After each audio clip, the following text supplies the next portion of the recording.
Ya, oke, oke. Fokus banyak orang nih secara universal, secara keseluruhan kan semuanya pengen kaya. Sebenarnya dia sebenarnya apa ya, nyekolahkan anaknya sampai harus bayar ratusan juta hanya untuk masuk fakultas kedokteran. Sebenarnya kalau mau jujur, tujuannya pengen kaya. Masuk akpol, jadi polisi, tujuannya cuma satu, pengen kaya, semuanya pengen kaya. Nah, saya melihat mbaknya ini secara materi barangkali dulu karena prestasi di perusahaan dan lain sebagainya udah bagus, sering melancong ke luar negeri, bolak-balik dan lain sebagainya.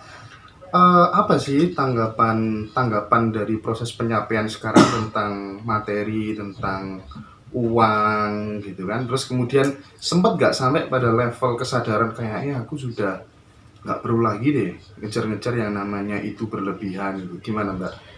Menurut saya benar Mas. Jadi gini, untuk hal seperti itu memang harus dialami dulu ya Mas ya. Dialami dulu dalam artian saya mencari duit, mencari kesuksesan, tapi pada saat saya titik Tuhan memberikan saya sebuah kesulitan, itu yang membuat saya uang tidak segalanya.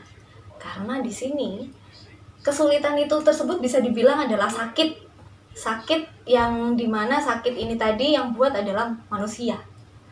Saya kemana-mana hanya ingin apa? Hanya ingin saya sembuh dan bisa bekerja kembali. Makanya kalaupun duit itu tadi habis untuk berobat, karena memang untuk apa? Roda ini berputar. Saya sembuh, saya bisa bekerja kembali. Tapi kalau saya nggak sembuh, saya nggak akan bisa bekerja kembali. Saya tidak akan bisa sukses kembali gitu loh. Makanya dimana kita harus seimbang. Seimbangnya saya mungkin menyadarinya bahwa dimana dulu saya kurang mendekatkan diri kepada Tuhan. Jadinya saya masih bisa diombang-ambingkan oleh manusia. Saya dibikin permainan seorang manusia dengan cara saya diberi sakit seperti ini, karena sakit ini bukan dari Tuhan. Nah, setelah saya kemana kemari ini tadi tidak bisa sembuh, di situ saya punya pemikiran bohong, karena pencapaian orang masing-masing itu berbeda. Dia hanya bisa menghilangkan rasa sakitnya saja, malah ada yang bisa nambahin.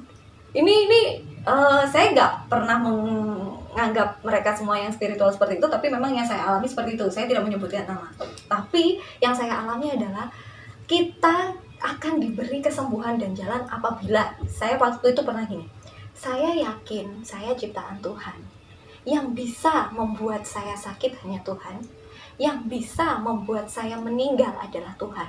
Apabila manusia ini tadi mau membunuh saya dengan cara seperti ini, saya yakin kalau memang saya ini ciptaan Tuhan, kalau belum waktunya meninggal, saya nggak akan meninggal. Di situ saya semua dibukakan jalannya. Dibukakan jalan dengan cara saya ditemukan orang yang bisa mampu ini. Nah, di situ saya juga punya suatu kesimpulan di mana kita menyadari bahwa kita kurang mendekatkan diri ke Tuhan, kurang yakin adanya Tuhan. Di situ kita terombang-ambing dengan suatu keadaan, bahwa keadaan inilah yang sebenarnya adalah di pikiran kita. Seseorang itu kalau sudah ada di pikiran, itu pasti akan terjadi sesuai pikiran kita. Makanya ada rasa hati kita merasa saya dibikin seperti ini.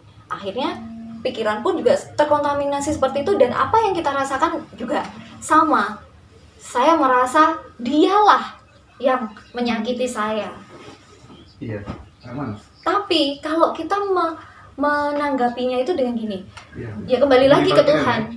Kita minta ke Tuhan, minta sembuh ke Tuhan, tapi tetap berusaha kemana-mana. Kan nggak ada salahnya ya Mas Andi ya. Maksudnya kita itu minta dihalalkan, minta ke Tuhan, minta kesembuhan, minta jalan keluar, minta ini, minta keteguhan hati, minta percayanya, yakinnya hatiku, minta sabarnya, minta apa, diminta semuanya. Kalau kita sudah bisa pasrah yang seperti itu, saya pasrah kan, karena memang apa yang ada dalam diri saya yang bisa membuat saya meninggal ataupun yang bisa membuat saya sakit hanya Tuhan. Di situ saya yakinkan langsung terbuka semuanya. Dan di situ saya malah berpikir ya kuasa Tuhan luar biasa. Yang tidak mungkin menjadi mungkin, itu yang saya alami. Betul ya Mas Andi? Betul, betul. Saya tidak bisa bicara secara detail karena kalau saya bicara secara detail ini ada kaitannya sama eyang-eyang saya. Karena memang saya dipertemukan sama eyang-eyang saya di sini. Dimana eyang-eyang saya ini kalau memang kalayak anak muda seperti saya di luar sana dibilang saya ngilmu. Padahal kita punya leluhur yang menjaga kita.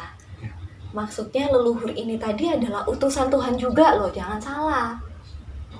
Janganlah utusan Tuhan ini kamu anggap dia ini adalah suatu hal yang bisa disuruh, suatu hal yang bisa dibuat mencelakai orang, jangan. Karena apa? Mereka ini tadi diutus oleh Tuhan untuk menjaga kita. Rumah dijaga oleh saudara sendiri, inilah makanya ada reinkarnasi, ada tumimba lahir. Bener ya Mas Andi? Betul. Jadi orang yang di reinkarnasi ataupun tumimba lahir ini tadi itu memang sudah siklus kehidupan manusia. Setelah manusia berada di dalam dunia ini tadi, meninggal pun dia akan menjalani kehidupan di mana dia menjaga cucu-cucunya. Kalaupun saya digerakkan menjadi seorang spiritual yang seperti ini, memahami spiritual, karena memang saya dimomong, saya diberikan jalan di mana gini loh, Ndok, jalan yang baik. Gitu loh. Saya bangga ya Mas, saya bangga karena saya dimomong seseorang atau sosok yang memang dalam diri saya dulu bilangnya saya hanya bisa lihat di TV. Tapi saya sekarang bisa merasakan betapa mereka, Syukurnya ya. iya, itu kuasa Tuhan yang paling, saya sampai punya, Termasuk orang terpilih. bukan merasa terpilih dan tidak terpilih. Saya itu merasanya gini loh, saya ini tidak pernah tahu leluhur saya seperti apa, tapi dia mau mendatangi saya untuk membimbing saya yang seperti ini, gitu loh Mas. Itu sangat-sangat luar biasa menurut saya, luar biasa. Makanya saya bisa memahami masalah spiritual tidak hanya untuk kalau anak muda sekarang jangan ke dukun. Karena saya dulu ke dukun mana-mana tidak ada Mas yang bisa nyembuhin saya. Tidak ada. Tapi saya ditemukan di jalan di mana saya bisa bertemu dengan leluhur saya, dan di situ saya bisa mengungkap semua kehidupan saya bahwa siapakah jati diri saya sendiri. Itu loh. Karena kalau kata-kata kamu bisa dekat dengan Tuhan kalau tidak melewati leluhurku dari langit 1 sampai 7, nggak akan bisa, karena mereka lah yang menyampaikan doa kita ke Tuhan, karena mereka yang sudah dekat dengan Tuhan. Ya benar. Kalau menurut saya, kalau Anda bertemu dengan leluhur atau merasakan keberadaan leluhur, minta sesuatu ya mereka nggak mau. Tapi kalau Anda minta bantuan untuk dibantu berdoa ke Tuhan, ya pasti akan didoakan. Makanya kita saling mendoakan, makanya ada sowan. Sowan ini tadi adalah ya kita memberikan doa untuk mereka. Tapi kesulitan kita pun kita curahkan. Ini kalau saya ya Mas, saya kalau sowan itu saya curhat. Eyang minta tolong dibantu doa agar saya bisa menyelesaikan masalah saya. Itu secara sendirinya maka muncullah piandel. Piandel ini adalah suatu firasat di mana saya ditunjukkan. Kenapa saya ditunjukkan tempat ini? Saya akan ke sana. Baru saya menemukan tempat ini adalah tempat seperti ini, dan ini adalah anak dari raja ini. Saya pelajari apa kaitannya sama leluhur saya. Di situ saya bisa mempelajari juga bahwa tempat ini adalah jalan untuk saya. Kamu bisa sembuh, Dok. Lek kamu ambil air dari sini. Karena apa? Tempat itu dibudayakan sampai sekarang itu mengandung energi yang ditinggalkan oleh leluhur, dan energi itu diperuntukkan cucu-cucunya. Bermanfaat untuk cucu-cucunya. Bukan untuk dimintai pusaka. Boleh dikasih tahu tuh. Tempatnya sama semua, banyak Mas. Maksudnya dari semua pelataran ya. Dari semua pelataran saya mempelajari semua mengandung unsur air. Karena di sini garis besarnya adalah air sumber kehidupan. Makanya di mana setiap ada tempat sakral selalu ada sumber air. Selalu ada candi pun atau ini pasti kayak Sumberawan, kayak Jolotundo. Ya kan? Itu pasti air.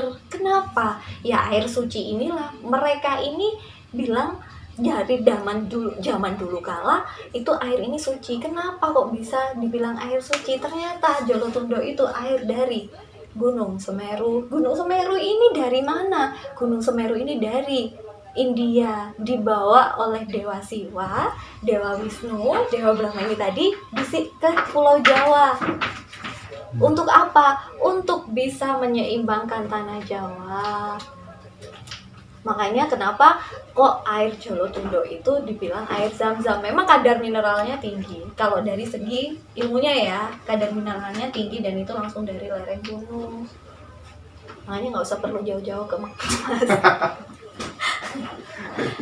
Oke, barangkali pertanyaan terakhir ya Mbak. Kadang kan ketika kita masih muda, itu kan kita terbawa hidup hedon, ya kan? Hedon. Nah, tetapi seiring dengan saya keliling kemana-mana, rata-rata yang tertarik dalam dunia-dunia spiritual, tasawuf dan lain sebagainya itu yang mereka dulunya memang ya begitu terbawa arus kenakalan remaja dan lain sebagainya dan seterusnya. Di sisi lain, Kanjeng Sunan Kalijogo itu dulu juga proses kehidupannya juga seperti itu, berandal dan lain sebagainya. Kok bisa begitu ya, rata-rata orang yang jadi justru malah dari yang rusak dulu, bermasalah dulu. Kenapa ya Mbak? Tuhan menyadarkan kita itu dari sebuah perbuatan, Mas. Kita diberi masalah dengan dengan masalah yang hanya bisa dengan ilmu ketuhanan bisa selesai. Kita menyadarinya, ya disitulah kita diingatkan bahwa kita sudah harus ingat sama Tuhan. Menurut saya seperti itu. Saya pun menjadi seperti ini, saya dulunya juga milenial. Tapi saya bisa memahami seperti ini karena yaitu tadi saya mempunyai sebuah permasalahan di mana permasalahan itu tidak bisa terpecahkan tanpa keyakinan kita akan Tuhan. Mas Andi dulu ya nakal ya? Mau Waduh.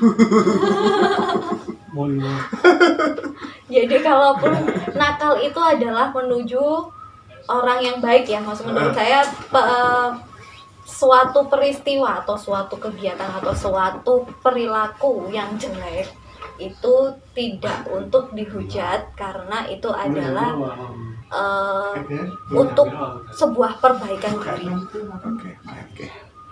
Cukup ya Mbak? Ya, Mas. Iya, terakhir apa? Pengen bilang apa monggo? Enggak. Oke, mudah-mudahan bermanfaat bagi teman-teman. Terima kasih atas waktunya Mbak.